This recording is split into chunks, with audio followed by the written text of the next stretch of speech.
at Lady Stardust, and Mm. it's generally interpreted as alluding to Mark Bolan, Yeah, yeah, it's supposed to be a from joke, like a little. I mean, I don't know how PC that joke is anymore, but uh, oh okay. calling him Lady Stardust, it's kind of bad.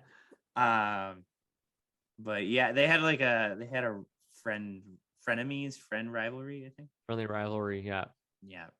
Um, Supposedly this is like the way people see Ziggy Stardust on stage. I think it makes it tracks with the lyrics like, and the band was all together. It was all right. I don't know. It's Yeah, just kind of like a sing along, like at a show. Like, it must have been really cool live, actually. That song, and it's also a grower. It's a grower. At first, you're like, well, this is filler, but nah, it's super catchy. it is super But catchy. No, I know it's to the point of the track. It's like halfway through the album, and at that point, you're like, I don't think there's a bad song on this album. They're all great. They're all really really good, and I guess maybe Lady Stardust for me, after an Ain't Easy and then Hang On to Yourself later, like Lady Stardust and Star kind of fall in the middle there, and but they still flow super well.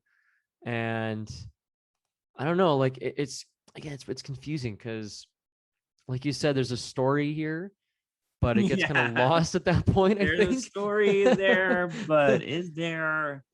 Some people argue the second side makes more sense with the story. I don't really know. It kind of, you know what? It kind of doesn't even matter. Like, I don't even really care about having a narrative in an album. Like, I find songs are a little more impressionistic than that. Hmm. But I mean, they could have narratives like prog. Lots of prog albums are all giant narratives.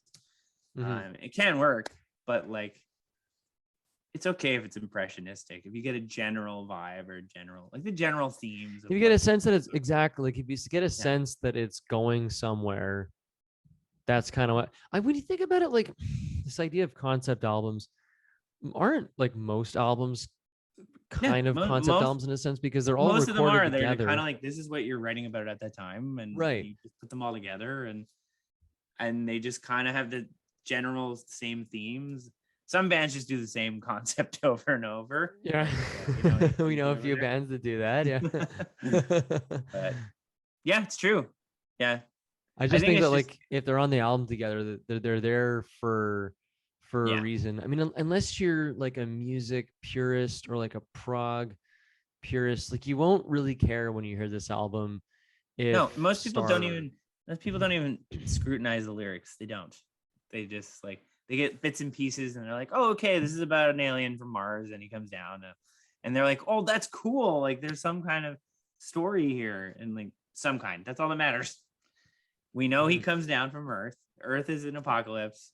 He plays some rock music, and he dies. That's all we need. That's all we need to know. We can get that from the songs, then yeah, it's successful enough.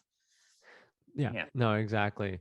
That's kind of where the album pretty much goes at that point. And I mean, as